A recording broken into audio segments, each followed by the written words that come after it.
একটি গাছের মধ্যে টুনটুনি পাখি বসেছিল। এমন সময় সেখানে খরগোশ চলে আসে। খরগোশ টুনটুনিকে বলল, চল আজকে নদীর ধারে যাই। টুনটুনি বলল, চলো যাই, তবে সাবধান থাকতে হবে। শুনেছি বাঘ মামা নাকি আজকে খুব ক্ষুধার্ত।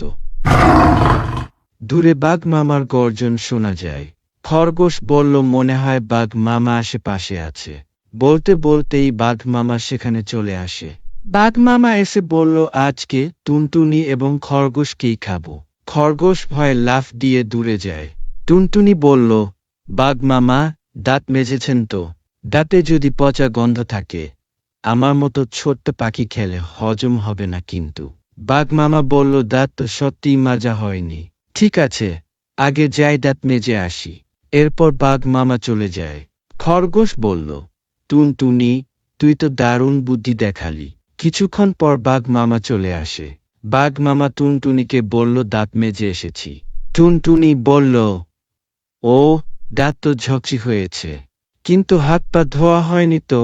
হাত নোংরা হলে আবার অসুখ হবে। বাঘ আবার নদীর দিকে যায় হাত এবং পা ধোয়ার জন্য। ছোট্ট পাখি টুনটুনির বুদ্ধি দেখে খরগোশ অবাক হয়ে যায়।